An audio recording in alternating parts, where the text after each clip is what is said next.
Assalamualaikum warahmatullahi wabarakatuh. Bismillahirrahmanirrahim. Ini saya baru sempat meluruskan bahwasanya ada yang terdengar ke telinga saya bahwasanya DKM Masjid Jamiah Taqwa yaitu Al-Fakir Haji Bagus ini berlaku zolim terhadap salah satu orang yang notabene-nya adalah seorang imam, karena imam ini tidak dipakai lagi di Masjid Jamiah Taqwa. Saya jelaskan satu persatu. Yang pertama, kenapa si imam ini tidak dipakai lagi di Masjid Jamiah Taqwa.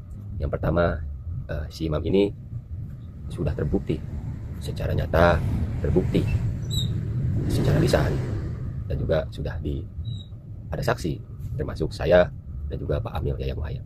Jadi saya tidak sembarangan untuk memberhentikan seseorang menjadi imam Masjid Jamiah Taqwa, karena beliau ini termasuk orang yang fasik. Bukan saya merasa suci, ingat, bukan saya merasa suci, tapi paling tidak kita tidak melakukan dosa besar. Kenapa disebut dosa besar?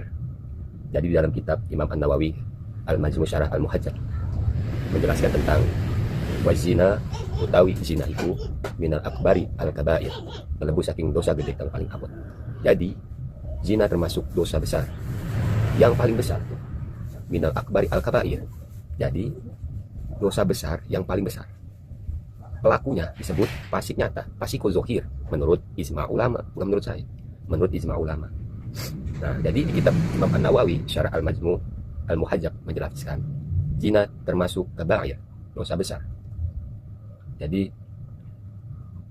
menurut Ibnu Hajar Al-Haytami Al-Jawazir Anti-Ketiraf Al-Kabair, zina dibahas khusus sebagai salah satu dosa besar utama. Jadi apabila sudah terlanjur sah atau tidak kita sholat di belakang si pelaku zina tersebut ketika sudah terlanjur. Jadi saya harus menjelaskan tidak berpihak pada siapapun, ini menurut hukum saja, menurut fikih. Jadi masih karangan Imam An-Nawawi di kitab Al-Majmu' juz 4 bab imamah, di bab imam menjelaskan tasihu sholatu utawi sah salat khalaqal fasiku neng burine wong fasik ma'al karoha tuh kalawan makruh. Artinya salat di belakang orang fasik tetap sah tetapi makruh tuh ma'al karoha. Artinya apabila sudah terlanjur jamaah tidak batal salatnya, dan juga dosa zina tidak pindah ke makruh tapi makruh keras. Sini bahasanya minal karoha, makruh keras. Jadi penjelasannya Imam An-Nawawi di dalam kitab Al-Majmu' ini juz 4 bab imamah, bagian bab imamah, salat di belakang orang fasik sah akan tetapi makruh keras. Khatib Asy-Syarbini Mughni Al-Muhtaj menegaskan sahnya salat di belakang fasik, di belakang orang fasik selama rukun salat terpenuhi. Ibnu Qasim Al-Ghazi Fathul Qorib dalam kitab Fathul Qorib menyebut imam sebaiknya orang adil. Gitu. Jadi fasik, orang fasik tetap sah, akan tetapi makruh itu tercela dibenci oleh Allah Subhanahu wa taala. Nah, penjelasan yang ketiga. Tadi yang pertama masalah zina dosa besar, masuk dosa besar yang paling besar. Dan yang kedua penjelasannya sah atau tidak sholat di belakangnya tetap sah apabila sudah terlanjur. Nah, yang ketiga, bolehkah dia tetap menjadi imam masjid? Ini yang penting. Bolehkah dia tetap menjadi imam masjid? Di dalam kitab Raudhatut Thalibin karya Imam An-Nawawi, wa yakrahu utawi makruh taqdimul fasiki disikake wong fasik bil imamati dadi imam tuh. Yang artinya makruh, tercela mengangkat orang fasik sebagai imam jika kefasikannya besar dan nyata, berzina. Hukumnya bisa haram menjadikannya imam tetap tuh. Saya ulangi. Yakrahu utawi makruh taqdimul fasiki disikake wong fasik lil imamati dadi imam. Makruh, tercela mengangkat orang fasik sebagai imam jika kefasikannya besar dan nyata, berzina. Besar dan nyata berzina, hukumnya bisa haram menjadikannya imam tetap. Itu menurut Imam An-Nawawi di dalam kitab Raudhatut Thalibin.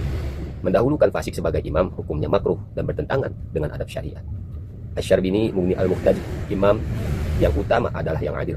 Fasik tidak pantas diangkat bila ada yang lebih baik. Gitu. Ulama Syafi'iyah menjelaskan kalau kefasikannya berat dan nyata seperti zina terbukti, maka kemakruhannya bisa naik menjadi haram. Ya. Ulama Syafi'iyah menjelaskan, saya ulangi, ulama Syafi'iyah menjelaskan kalau kefasikannya berat dan nyata seperti zina terbukti, maka kemakruhannya bisa naik menjadi haram karena menodai kehormatan syiar. Itu yang ketiga. Jadi yang ketiga, bolehkah tetap menjadi imam? Tidak boleh ya. Tadi keempat, apakah wajib diberhentikan? Nih masih kitab Al-Majmu' Syarah Al-Madhab karangan Imam An-Nawawi. Sebentar. Kondisi Iza zuharul fisku lamun wiskaton kepasikane sapototil imamatu maka gugur keimamannya. Artinya jika kepasikannya nyata, gugur kelayakan menjadi imam, maka wajib diberhentikan. Sudah tidak layak, maka wajib diberhentikan. Jika kepasikan zohir, gugur kelayakan moralnya sebagai pemimpin ibadah. Jadi kata zohir itu nyata. Jika kepasikannya nyata, gugur kelayakan moralnya sebagai pemimpin ibadah. Dalam kitab Al-Majmu' An-Nawawi, imam dianjurkan orang yang adil dan menjaga kehormatan agama. Di dalam kitab I'anatul Talibin, Syed Bakri Asyatto, kitab populer pesantren ini, menjelaskan imam fasik sah sholatnya, tapi tercela mengangkatnya tercela. Maka dari itu saya tidak ingin menjadi orang tercela, mengangkat orang fasik menjadi imam. Nah, dari sinilah ulama fikih menyimpulkan jika maksiatnya terbukti dan merusak wibawa agama, maka wajib di sini, maka wajib diganti demi menjaga masjid dan juga jamaah. Itu. Jadi sebagai takmir masjid ataupun sebagai DKM masjid, wajib memberhentikan dari imam tetap, menjaga adab dan juga tidak menyebutkan nama ataupun menyebarkan aib berlebihan.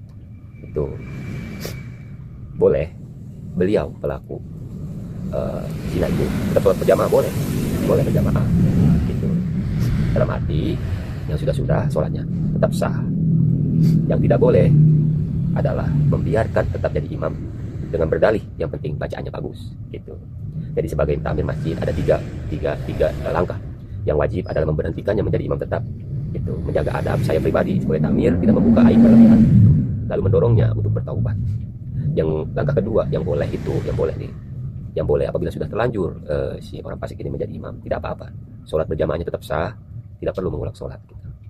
Yang tidak boleh, di langkah ketiga itu tidak boleh sebagai takmir masjid, yaitu membiarkannya tetap menjadi imam dengan berdalih dengan alasan yang penting bacaannya bagus. Tidak cukup sampai situ, katanya, wah Ustadz, wah Pak DKM, ini si beliau ini sudah bertaubat gitu. Tahu dari mana sudah bertaubat? Apakah taubatnya sungguh-sungguh ataukah taubatnya taubat sambat? Tapi jika ia bertaubat nih, ya dalam riwayat Ibnu Majah yang dijelaskan oleh ulama hadis sebagai dasar diterimanya taubat. At-taibu minad dzambi, at-taibu minad dzambi utawi wong kang taubat saking kaman la dzambalahu gitu. Kaya wong sira ora duwe dosa tuh. Yang artinya malu lagi pileknya lagi, yang ada kurang fokus. Yang artinya orang yang benar-benar bertaubat seperti tidak berdosa boleh kembali jadi imam. Akan tetapi jika taubatannya taubatan nasuha dan terbukti gitu. Ini dalam hadis itu Majah. Saya ulangi apabila jelas. At-taibu minal zambi itu utawi wong kang taubat saking dosa kaman lazan balahu kaya wong sing ora duwe dosa gitu. Orang yang benar-benar bertaubat seperti tidak berdosa gitu, boleh kembali jadi imam jika taubat nasuha dan terbukti. Kesimpulan tegas,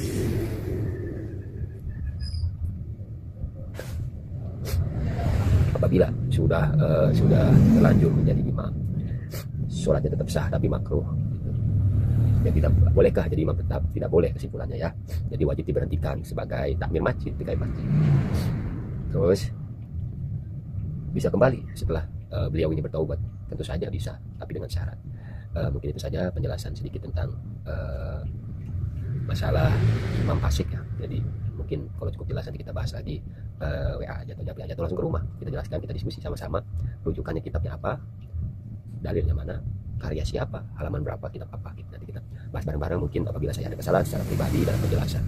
Dan ini pun yang sudah dijelaskan guru saya hanya menyampaikan saja. Mohon maaf apabila ada kesalahan, saya hanya manusia biasa yang luput dari salah ataupun dosa, dan juga bukan merasa saya paling suci atau bagaimana, tapi paling tidak imam itu tidak melakukan dosa besar yang paling besar, dosa besar yang paling besar yang dijelaskan oleh Imam An-Nawawi tadi, yang bahasanya minal akbari al-kabair, terlebih saking dosa gede kang paling abot ya. Jadi melakukan dosa besar yang paling besar yaitu zina. Bukan saya merasa paling suci, bukan saya